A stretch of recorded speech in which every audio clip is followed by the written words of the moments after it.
Hi hello everyone welcome to Disha TV. ఈరోజు review of the movie యాత్ర 2 acted by జీవా గారు, మమ్ముటి గారు and directed by మహివి Raghav గారు.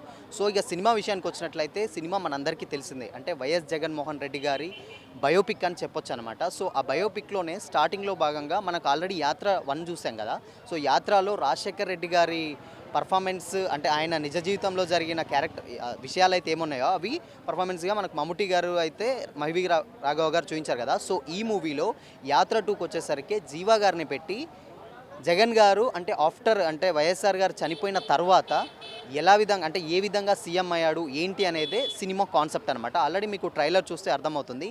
ఇంకా ప్లాట్ అయితే స్టార్టింగే, కాకపోతే ఏంటంటే స్టార్టింగ్ వైఎస్ రాజశేఖర రెడ్డి గారు ఉన్న కొన్ని సీన్స్ అయితే మనకు మమ్ముటి గారితో అయితే కంప్లీట్గా ఫుల్ఫిల్ చేశారన్న ఫీలింగ్ అయితే వచ్చేస్తుంది అనమాట. కొన్ని సార్లు అంటే లైక్ ఆయన మీటింగ్లలో కానీ లేకపోతే ఆయనని జగన్ గారిని ఇంట్రడ్యూస్ చేసే సీన్లలో కానీ అవన్నీ స్టార్టింగ్ మనకు చాలా బాగా అనిపిస్తుంది. అండ్ ఫస్ట్ హాఫ్ విషయానికి వచ్చినట్లయితే ఫస్ట్ హాఫ్లో జగన్మోహన్ రెడ్డి గారికి అంటే జీవా గారికి మమ్ముటి గారికి ఉన్న సీన్స్, అంటే వైఎస్ రాజశేఖర రెడ్డి గారికి అటు జగన్ గారికి ఉండే సీన్స్ ఉన్నాయి, కొన్ని సీన్స్ ఉంటాయి, అవి చాలా బాగా కనెక్ట్ అవుతాయి అనమాట. అంటే ఒక తండ్రి కొడుకులకు ఏ విధంగా అయితే బాండింగ్ రిలేషన్షిప్ అని ఉంటుందో, సో అది చాలా బాగా మహివి రాఘవ్ గారు అయితే చూపించారనమాట. అంటే అఫ్కోర్స్ అంటే ఆయన అంటే వెళ్ళే ముందు చనిపోతాడు కదా. సో అప్పటికి ఒక నైట్ ఒక సీన్ ఉంటుంది.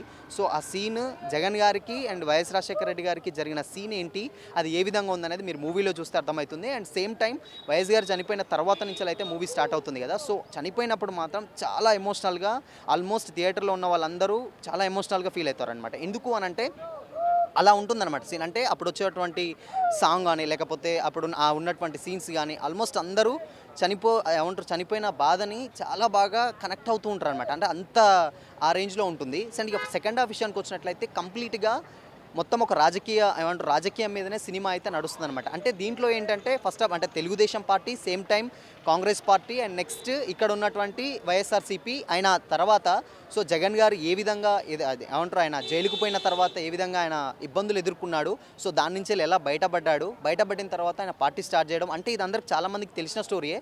బట్ అదేవిధంగా టోటల్గా జగన్ గారికి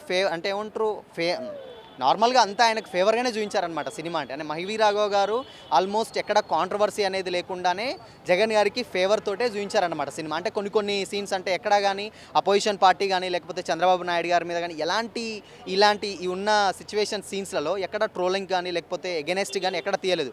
కేవలం జగన్ గారిని పాజిటివ్గా చూపించే ఉద్దేశంతో ఈ సినిమా అయితే తీసినట్టయితే మనకు అర్థమవుతుంది అనమాట. అండ్ ఇక సెకండ్ హాఫ్లో కొన్ని సీన్స్ అయితే ఆయన జైలుకు పోయిన సీన్ తర్వాత ఏ విధంగా అంటే గెయిన్ అయ్యింది ఏంటి అనేది సినిమా అనమాట. ఆల్మోస్ట్ విజయమ్మ గారు అంటే రాజకీయాల గురించి మనందరికీ తెలిసిందే కదా.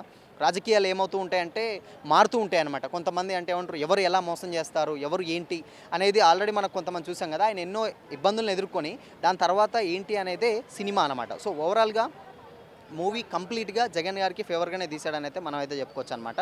సో ఇక సెకండ్ హాఫ్ విషయానికి వచ్చినట్లయితే సెకండ్ హాఫ్లో కూడా మొత్తం ఎత్తులు అంటే రాజకీయ ఎత్తులు ఎలా ఉంటుంది ఏంటి అనేది సినిమా అని అయితే మనం చెప్పుకోవచ్చు. సో ఇక కొన్ని సాంగ్స్ అయితే ఆయన మహివి రాఘవ్ గారు తీసుకున్న సీన్స్ అవి చాలా బాగా కనెక్ట్ అవుతుంది అనమాట. అంటే ఫస్ట్ హాఫ్లో పాప ఒక సీన్ ఉంటుంది అండ్ సెకండ్ హాఫ్లో కొన్ని బ్లైండ్ అయిన సీన్ ఉంటుంది. ఆల్రెడీ మనం ట్రైలర్లో చూసాంగా ఆ సీన్లను ఉంటాయి. అండ్ మెయిన్గా సినిమాలో షర్మిల గారి క్యారెక్టరే చూపించలేదనమాట. అదే చాలా పెద్ద డిసప్పాయింట్ అని అయితే చెప్పొచ్చు అనమాట. మూవీలో ఏదన్నా డిసప్పాయింట్మెంట్ ఉంది అని అంటే అది షర్మిల గారి మూవీ అయితే షర్మిల గారి క్యారెక్టర్ ఈ మూవీలో అయితే తీసేశారనమాట. ఎందుకో ఏంటో అంటే మనకైతే తెలియదు, కానీ మ్యాక్సిమం అంటే బేసిక్గా చాలా వరకు ఏంటి అని అంటే మనం ఎప్పటి నుంచో చూస్తాం కదా. అంటే ఆయన జైలుకి వెళ్ళినప్పుడు అంటే ఆయన వైఫ్ ఎంత సపోర్ట్ చేసిందో, సో ఇక్కడ కూడా మ్యాక్సిమం అలానే సపోర్ట్ చేసింది అనమాట. అంటే షర్మిల గారు కూడా అలానే సపోర్ట్ చేసింది. బట్ కాకపోతే అది ఎందుకు తీసేయాలన్నమాట. అసలు 1% కూడా షర్మిల గారి క్యారెక్టర్ అనేది లేదు.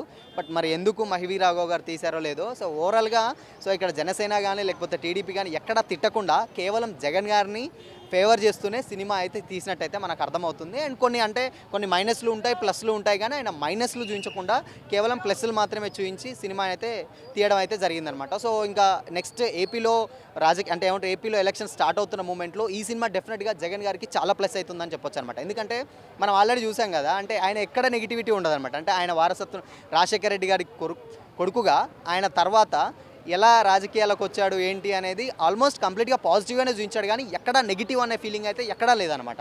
సో కాబట్టి ఈ సినిమా ఎవరికైనా ప్లస్ ఉందంటే డెఫినెట్గా జగన్ గారికి అయితే ప్లస్ ఉంటుంది. అండ్ వైఎస్ఆర్సీపీకి సిపి నేతలకి అండ్ నెక్స్ట్ రాజశేఖర రెడ్డి గారి అభిమానులకి చాలా బాగా కనెక్ట్ అవుతుందన్నమాట. అండ్ టీడీపీ జనసేన వాళ్ళకైతే కంప్లీట్గా జనసేన అవాయిడ్ చేశాడు. ఏంటంటే అక్కడ ఆయన అప్పటికే ఎస్టాబ్లిష్ అయింది కానీ అది చూపించలేదు. అండ్ టీడీపీకి వీళ్ళకు మధ్య ఉన్న పోరునే కొంచెం అయితే చూపించారనమాట. సో అది మనకు చూస్తే అర్థమవుతుంది అనమాట, మీకు మూవీ చూస్తే అర్థమవుతుంది. కొన్ని ట్విస్టులు కూడా ఉంటాయి. ట్విస్టులు కూడా అవి నార్మల్గా తెలిసిన ట్విస్ట్లే, కాకపోతే కొంచెం ఎంగేజింగ్గా పెట్టాడు, అవి కూడా బాగుంటాయి. అండ్ ఓవరాల్గా బీజిఎం అయితే చాలా బాగుందని చెప్పొచ్చు అనమాట మూవీలో. అంటే బీజిఎం చాలా ప్లస్ అవుతుంది. అండ్ ఫస్ట్ హాఫే చాలా బాగా ఎమోషనల్గా కనెక్ట్ చేశారు అనమాట. తండ్రి కొడుకులది ఏ విధంగా ఉంటుంది ఏందని ఆల్మోస్ట్ అందరూ చాలా ఎమోషనల్గా అయితే గురవుతారనమాట. సో ఓవరాల్గా ఈ ఎలక్షన్స్ టైంలో ఈ సినిమా వైఎస్ఆర్సీపీ వాళ్ళకి మాత్రం చాలా బాగా ప్లస్ అవుతుంది. అండ్ టీడీపీ వాళ్ళకు కూడా కొంచెం అంటే ఏంటంటే ఎక్కడ నెగిటివిటీ అయితే చూపించలేదు, కానీ ఎందుకో మరి కొంచెం అయితే కనెక్ట్ అవ్వదు అనిపిస్తుంది అనమాట. అటు కాంగ్రెస్ వాళ్ళకు అది కూడా అనిపిస్తుంది. అండ్ ఇంకోటి ఏంటంటే 2014లో కేవలం జగన్ గారి వల్లనే కాంగ్రెస్ పార్టీ భూస్థాపితం అయింది అనే రేంజ్లో కూడా చెప్తారు. బట్ అప్పుడు తెలంగాణ ఉద్యమంలో కొంచెం దానివల్ల కూడా ఉంది, అది కూడా కొంచెం చూపించలేదు. కొంచెం ఎక్స్ప్లెయిన్ చేస్తే బాగుంటుంది అని అయితే అనిపిస్తుంది అనమాట. సో ఓవరాల్గా ఈ సినిమా వైఎస్ఆర్సీపీ వాళ్ళకి చాలా బాగా ప్లస్ అవుతుంది. టీడీపీ వాళ్ళకు ఓకే. అండ్ ఇక మిగతా వాళ్ళకైతే ఎవరికి అంత పెద్దగా కనెక్ట్ అవ్వదనే చెప్పొచ్చు అనమాట. ఓన్లీ జీవా గారు అంటే ఏమంటారు, ఆ క్యారెక్టర్ జీవా గారు మమ్ముటి గారు ప్లే చేశారు కదా. సో ఇది రియల్ బయోపిక్ కాబట్టి వాళ్ళ గురించి మనం ఎక్కువ మాట్లాడుకుంటున్నాం. అండ్ జీవా గారి పర్ఫార్మెన్స్ విషయానికి వచ్చినట్లయితే కంప్లీట్గా జగన్ గారిని దింపేశాడు అనమాట. అంటే అటు మమ్ముటి గారు రాజశేఖర్ గారిని ఎలా దింపారో జీవా గారు కూడా జగన్ గారిని అలానే ఇమిటేట్ చేస్తూ చాలా బాగా చేశారనమాట ఆయన క్యారెక్టర్. సో క్యారెక్టర్స్ పరంగానైతే వాళ్ళ పర్ఫార్మెన్స్ వాళ్ళు చాలా బాగా ఇచ్చారు. సో ఓవరాల్గా మూవీ అనేది ఆడియన్స్కి ఏమంటారు టీడీపీ వాళ్ళకు కానీ జనసేన వాళ్ళకి పక్కన పెడితే వైఎస్ఆర్సీపీ వాళ్ళకి మాత్రం చాలా బాగా ఎక్కుతుందని అయితే మూవీ చూస్తేనైతే మనకు అర్థమవుతుంది అనమాట. సో ఇది వాళ్ళ రివ్యూ. మరో రివ్యూతో మళ్ళీ కలుసుకుందాం. Until then keep watching. This is Shyam signing of.